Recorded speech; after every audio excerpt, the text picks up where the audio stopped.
দ্বিতীয় খণ্ড, ষষ্ঠ পরিচ্ছেদ। ঠাকুর শ্রীরামকৃষ্ণ, নিত্যসিদ্ধ ও কৌমার বৈরাগ্য। রাখালের বাপ বসিয়া আছেন। রাখাল আজকাল ঠাকুরের কাছে রহিয়াছেন। রাখালের মাতা ঠাকুরানী পরলোক প্রাপ্তির পর পিতা দ্বিতীয় সংসার করিয়াছেন। রাখাল এখানে আছেন, তাই পিতা মাঝে মাঝে আসেন। তিনি ওখানে থাকাতে বিশেষ আপত্তি করেন না। ইনি সম্পন্ন ও বিষয়ী লোক, মামলা মোকদ্দমা সর্বদা করিতে হয়। ঠাকুর শ্রীরামকৃষ্ণের কাছে অনেক উকিল, ডেপুটি ম্যাজিস্ট্রেট ইত্যাদি আসেন। রাখালের পিতা তাহাদের সঙ্গে আলাপ করিতে মাঝে মাঝে আসেন।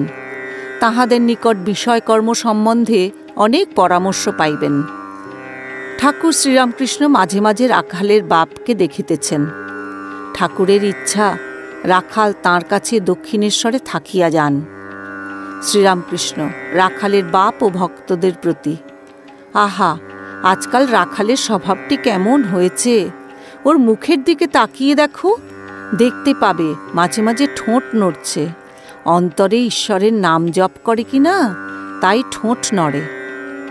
এসব ছোকরারা নিত্য সিদ্ধের থাক, ঈশ্বরের জ্ঞান নিয়ে জন্মেছে। একটু বয়স হলেই বুঝতে পারে সংসার গায়ে লাগলে আর রক্ষা নাই। বেদেতে হোমা পাখির কথা আছে।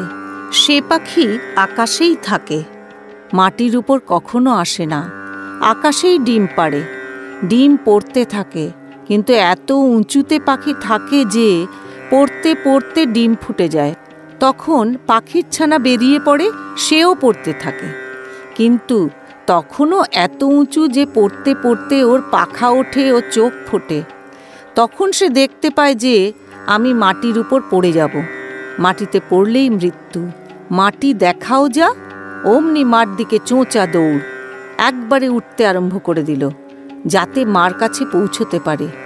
1 লক্ষ্য মার কাছে যাওয়া। এসব ছোকরারা ঠিক সেই রকম।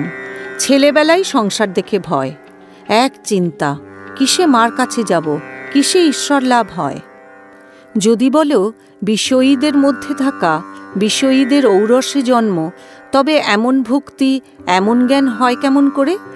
তার মানে আছে, বিষ্ঠা কুড়ে যদি ছোলা পড়ে, তাহলে তাতে ছোলা গাছই হয়। সে ছোলাতে কত ভালো কাজ হয়। বিষ্ঠা কুড়ে পড়েছে বলে কি অন্য গাছ হবে? আহা, রাখালের স্বভাব আজকাল কেমন হয়েছে! তা হবে নাই বা কেন? ওল যদি ভালো হয়, তার মুখিটিও ভালো হয়। সকলের হাস্য। যেমন বাপ, তার তেমনি ছেলে। মাস্টার একান্তে গিরীন্দ্রের প্রতি। সাকার নিরাকারের কথাটি ইনি কেমন বুঝিয়ে দিলেন। বৈষ্ণবেরা বুঝি কেবল সাকার বলে? গিরীন্দ্র, তা হবে, ওরা একঘেয়ে। মাস্টার, নিত্য সাকার আপনি বুঝেছেন? স্ফটিকের কথা আমি ওটা ভালো বুঝতে পারছি না। শ্রীরামকৃষ্ণ মাস্টারের প্রতি, হ্যাঁ গা, তোমরা কি বলা বলি করছ? মাস্টার ও গিরীন্দ্র একটু হাসিয়া চুপ করিয়া রহিলেন। বৃন্দে ঝি রামলালের প্রতি বলিলেন, ও রামলাল, এ লোকটিকে এখন খাবার দাও, আমার খাবার পরে দিও। শ্রীরামকৃষ্ণ, বৃন্দেকে খাবার এখনো দেয় নাই?